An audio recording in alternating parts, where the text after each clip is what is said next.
welcome back to HR with Love. I'm Rahana Latif, and in today's episode, I'm joined by Nader Safinya, founder of culture branding agency at Black Ribbit. We're going to talk about what culture branding actually means and how HR leaders can apply this to build a brand that people truly believe in. Nadir, welcome to the show and thank you for joining me.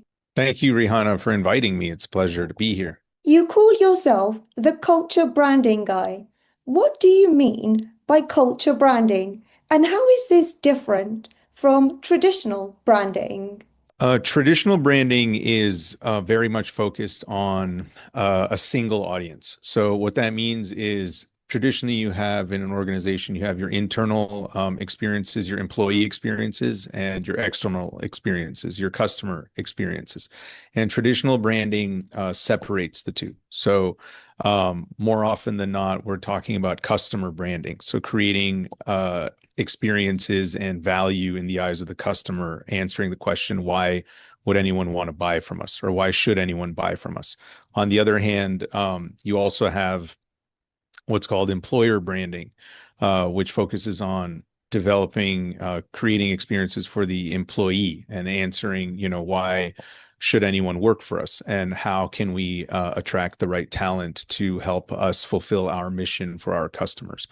Culture branding, conversely, merges the two and is very much trying to inject a company's culture into every single interaction across the board, so that whenever people interact with any part of your company, whether it's through a job application, through interviews, through advertising, through getting hired or buying from your company or otherwise, people actually feel your culture and your values in that interaction.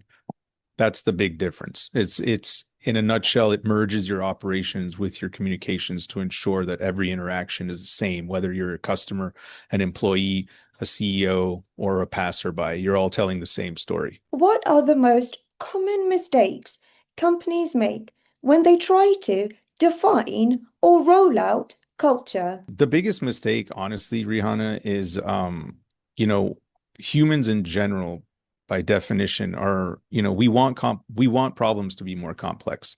We want them to be complicated because it gives us things to point at. It gives us the opportunity to not look at ourselves and to point at something and say, that's the problem, that's the symptom, let's fix that. It's always a band-aids on bullet wounds kind of a process. And the biggest mistake most companies make when they talk about culture is that the leadership or whoever is in charge, doesn't matter, are not looking inwards. They're not looking at themselves. Most of our problems, if not all of our problems, can actually be avoided or mitigated if we actually took a look at our own ego. Our ego is what creates all these issues between all people. It's our opinion of how the world should be. So before you go around, one thing I hear all the time is our culture is broken. And I always say your culture is not broken. There's nothing broken. It's a consequence of your behavior.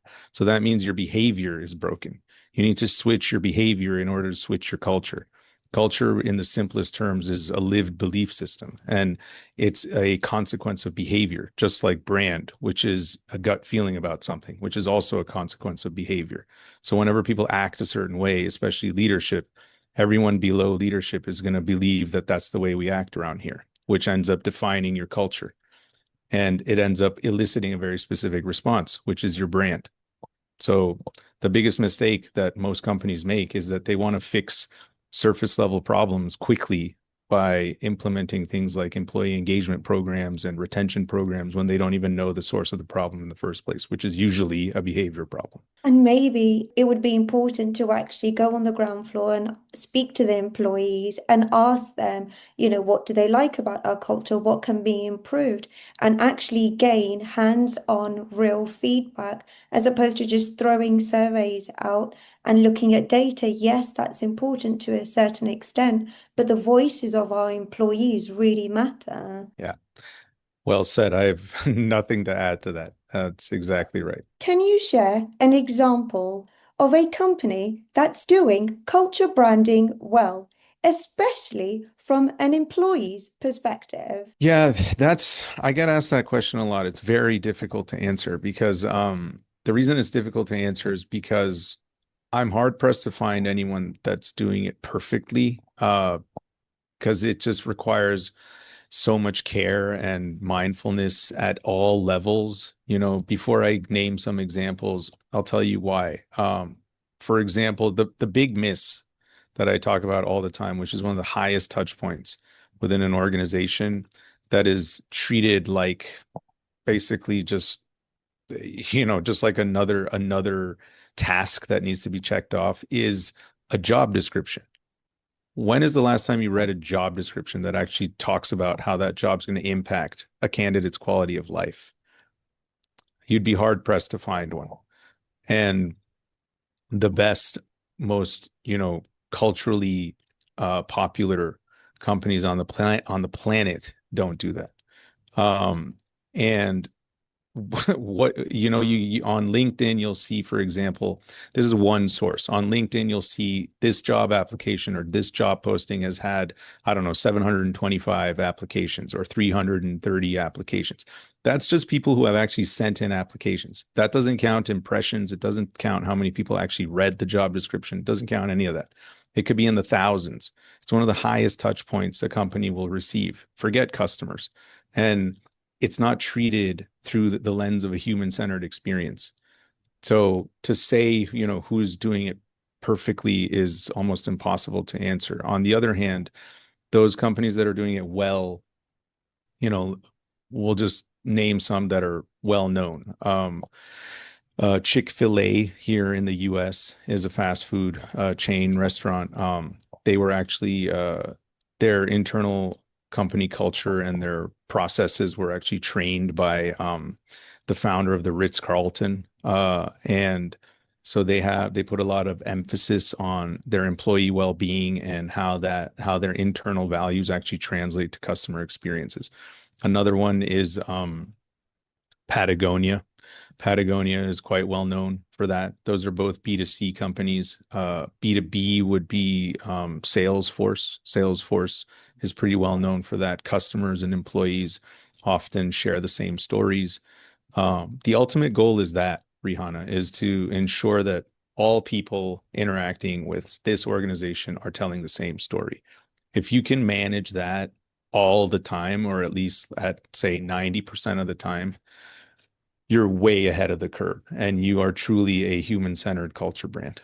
They're all American brands, so I'm glad you elaborated. I'm like, the chick one, I thought, yeah, that must be food. Yeah, that's I'm trying to think of international brands. No, Some that's fine. airlines, yeah, Like, some airlines might fit the bill. what advice would you give to a HR leader who wants to shape company culture and apply culture branding?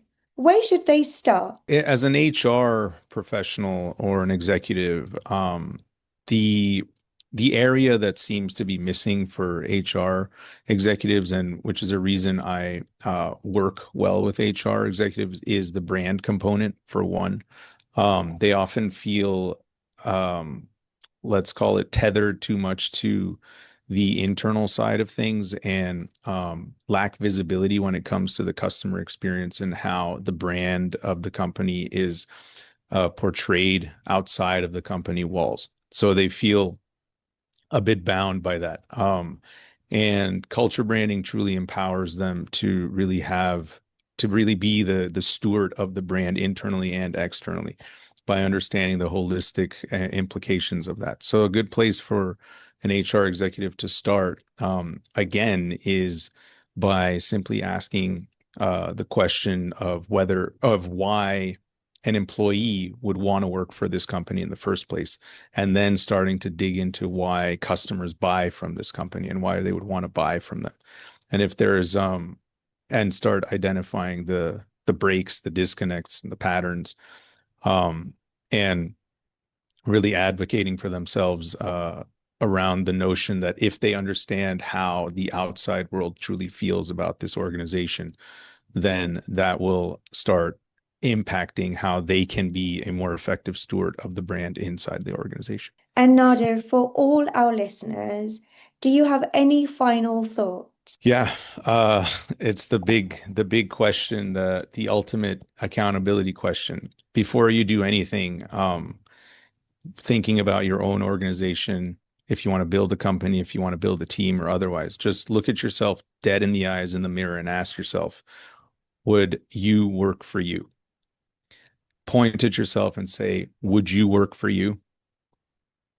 No matter what the answer comes out as, it's interesting. If you wouldn't work for you, then why would anyone else? And if you would work for you, why would anyone else? You know, HR is a very interesting space. HR is not necessarily a trusted ally inside a company.